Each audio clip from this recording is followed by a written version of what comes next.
What's going on, everybody? Welcome back to the channel. Gonna do a little Steelers-Bengals preview. 1 o'clock Eastern kick tomorrow afternoon. Really excited about this one. Another AFC North matchup. Back-to-back weeks, we get a divisional opponent. Just before we get into it, we'll start with some injuries, and then we'll kind of give a little preview Bengals offense, defense, and then talk about some things from the Steelers' perspective as well. Injuries for the Steelers, really predictable. Still missing Minkah Fitzpatrick, Travis Adams. Both those guys are out. Not really sure what's going on with Minkah. Last week, it said Tomlin was, saying that Minkah could suit up against the Packers, and then he still hasn't yet to practice. So a little concern there that maybe there's a setback. Who really knows at this point? But he's not going to be out there this week. Hopefully, he'll be back next week. James Pierre is questionable. He popped up with a DNP on Friday with a knee injury. Could lead to some playing time, maybe an activation for Darius Rush. We will see how that goes.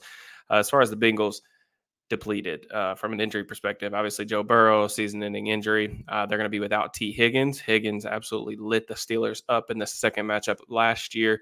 They're also going to be down their number one corner, Cam Taylor-Britt, with a quad injury. They got a pair of linebackers that are questionable as well. Davis Gaither and Jermaine Pratt, both listed as sick or illness and DNPs on Friday. So we'll see how that goes. Pratt's the really big name to watch there because he's kind of the Batman to Logan Wilson. Really good run defender, has had some good games against the Steelers in the past as well. So just from the Bengals standpoint, we will start a little bit with their offense. New quarterback. So Jake Browning stepping in for Joe Burrow. Unfortunately, Burrow suffered that season-ending injury.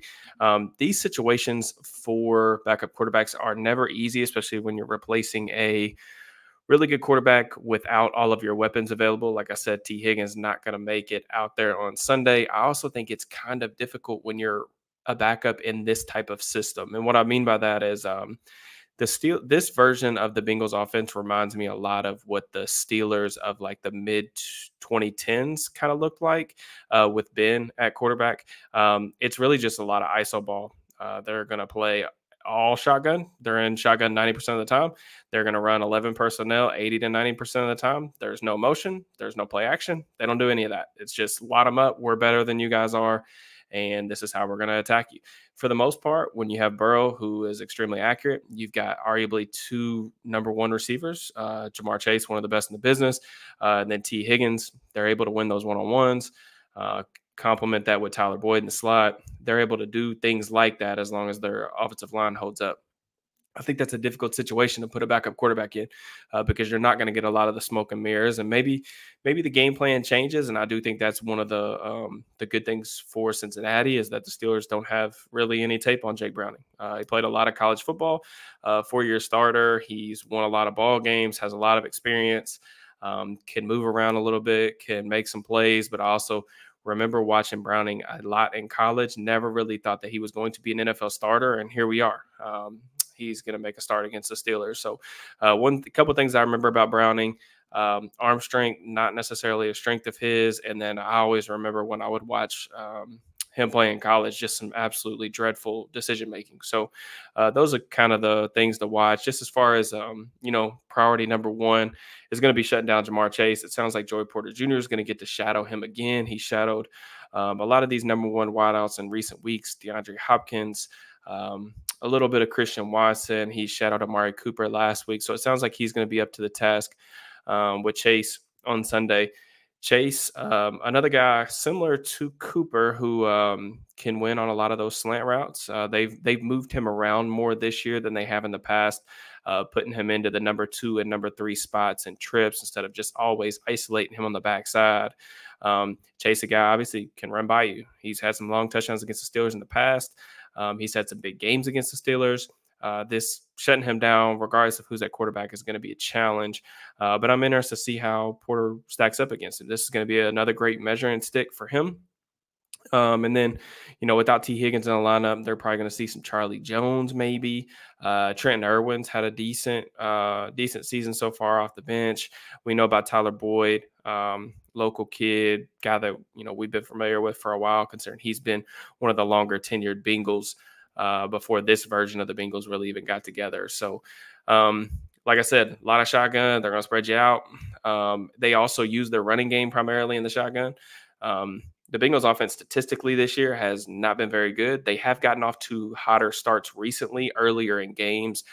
Mixon is a very physical back, likes to run downhill, falls forward.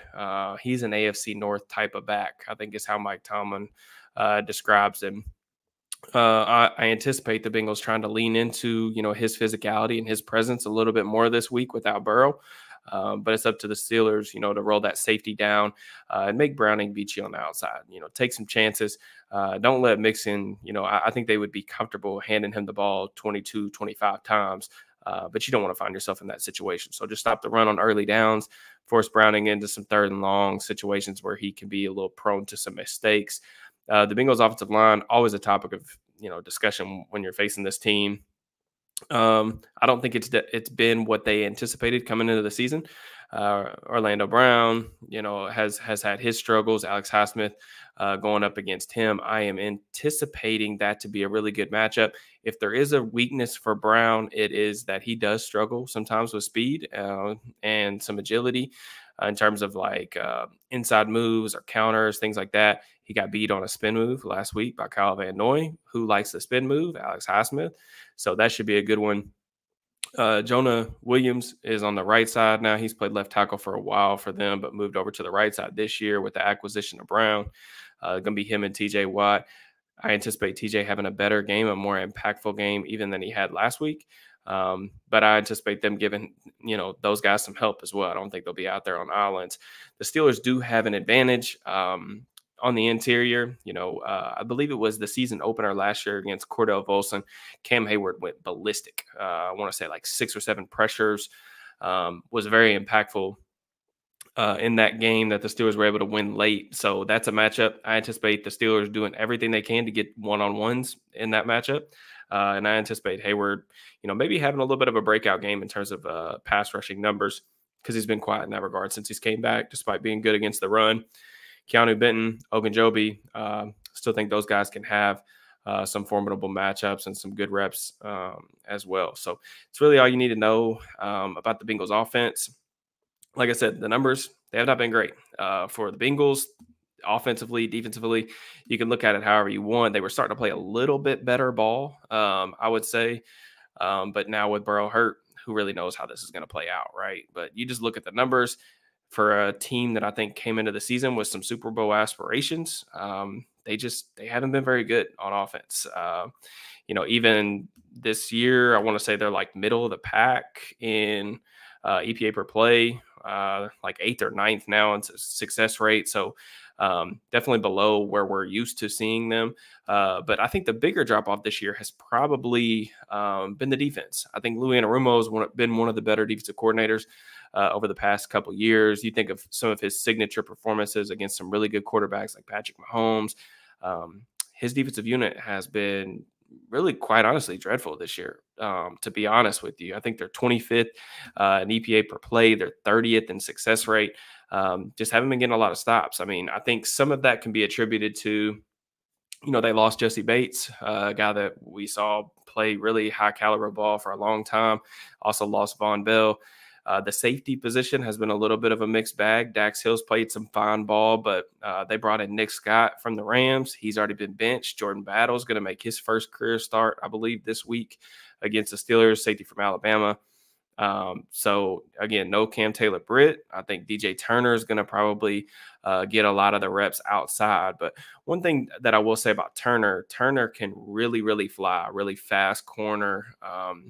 He can get routed up a little bit, but him and Mike Hilton just give up a lot of size. So if you think about maybe moving George Pickens around a little bit and throwing him some kind of just jump balls or contested catch situations, I think Pickens can probably pick on those smaller corners a little bit if you want to go down that route. So that's definitely something to watch for. The Bengals pass defense, and like I said, in the bottom third, they've really struggled on third downs. I think they're like 28th in the league and getting off the field in third downs as well. So that's something that the Steelers can potentially exploit as well. Second level, Logan Wilson. I mean, he's had some huge games pretty much against everybody. I think he's got just about as many interceptions as any inside linebacker in the league, really, since he came in. That's kind of been his thing. He's a playmaker. If you put the ball in harm's way with him around, he is going to come away with it. The Bengals, they play a lot of single high. They want to play mostly midfield close, so they will do some post-snap rotation, and Anarumo does a good job adjusting his game plan depending on the offense that he's facing. He's not a this is what we do type of coordinator. He's more of a this is what we do, but we'll do whatever we got to take, whatever it takes to stop the opposing offense. But they like to stack the box. It's mostly one high, like I said. They'll mix around their fronts. Trey Hendrickson had some huge games against Dan Moore in the past. I think if the Steelers are going to have success on offense, Moore's going to have to play much, much better than he did last week against Myles Garrett. Of course, Garrett, we know, one of the best players in the league, but Hendrickson, also really good player, power rusher, very good with his hands. So that's going to be a heavy test for Dan Moore. The Bengals are also going to get back Sam Hubbard. So that's who Broderick Jones will primarily face on his side. The interior guys are more run stoppers. So DJ Reader, his numbers are down this year a little bit, which I think explains some of their struggles in stopping the run on defense, but still a really talented player in his own right as well. Just in terms of they will do some different stuff with some exotic stuff. They'll do a little bit of drop 8. They do drop 8, I think, at some of the highest levels in the league. So Anarumo will try to bait quarterbacks into some poor decisions with things like that. But I really think that the Steelers, again, I know we got a new coordinator. We could talk a little bit about things that we want to see from that perspective, but I think they're going to lean on the run game, man. I really do. The Steelers' run game has been humming now, both top 10 and EPA per play and success rate. But you just look at the Bengals this season, man. 29th in rushing EPA per play, 28th in success rate. They have given up a ton of explosive runs of over 10, 15 yards. Jaylen Warren, Najee Harris, run the ball. This is what I kept saying on Twitter last week when they were playing the Browns. Run the ball until they stop it. Okay, so that's what I want to see. I know everybody is really excited about what this offense is going to look like post Matt Canada. I'm excited as well, but you got to do whatever it takes to get the win. I would love to see Kenny Pickett have a really good day against a secondary that's missing their CB1 and has struggled at times this year. But at the same time, like, this run game has the momentum. So just keep pounding the rock. That's what I want to see. Mike Sullivan's going to be calling the plays. Eddie Faulkner is the official offensive coordinator. Just some of the things that I want to see. Not going to go too far in depth. We could talk about, like, hey, we want them to use play action, want them to use the middle of the field, all that stuff. We'll see what this offense looks like. I am going to be very interested in seeing, like, the tangible results aspect of it, but also, like, what concepts are they leaning into? Because I think that the concepts that they lean into this week will be very much what the quarterback likes, because I think when you get the quarterback coach and he's the one who starts calling plays, I think you're going to get an offensive approach that matches his vision. Because here's the deal, guys. Like, we got 7 games left, I think, of the regular season. And then we're going to be heading into, hopefully, the postseason. Steelers have a wild card playoff spot as of now. They have to figure out what Kenny Pickett is good at. That's really, like, number one on my priority list, just after, just winning the game, scoring enough points, winning the game, surviving advance. They got to figure out what type of offense fits Kenny Pickett. Like, what are his strengths as a player? What does the offense need to look like, not just the rest of the way? Because, like we talked about when I got on here after Canada was let go, you can't redo the complete offense right now in late November. It's just not possible. There's a reason those things transpire over the summer when you have months and months to install stuff. However, you can make tweaks. You can change up your play calling. Obviously, a new play caller will give a different vision, and you will notice differences, but it's not going to be as much wholesale changes as people probably think. But I do think over the next month and a half, you have to figure out what Pickett likes on offense, and you have to figure out if he's good enough at those things to build an NFL passing game out of. Those are the big questions that we got to answer over the next month and a half, because that will give you your vision on what needs to happen in the offseason, what needs to happen after the Steelers' current season, 2023, is over. How are you going to build this team around what he can do and what he can't do? So those are things I want answered. Very interested to see what the film looks like. Very interested to see how they play with the new direction. So the game is on the road. I think they're right now a 1 or 1.5 point favorite. I think it's going to be low scoring. I think the over-under was set at 35. I would hammer the under. I know a lot of people are saying that they think it's going to go over just because, you got the new coordinator, the new play caller, whatever. Maybe the Steelers get a little jolt of energy there. But I think the Steelers win this one, but I think it'll be very close and low scoring. That's just my opinion. But I'll take a dub. However they get it, I will be happy with whatever. So appreciate you guys watching. Again, per usual, please just make sure that you like the video, subscribe, turn on notifications, drop me a comment, all that good stuff. And then I will be back as soon as the game is over to give you guys a recap. I'll have dudes and duds for SteelersNow.com. And then we'll get into some of the recap stuff on the channel as well. So enjoy the game tomorrow. I will see you guys soon.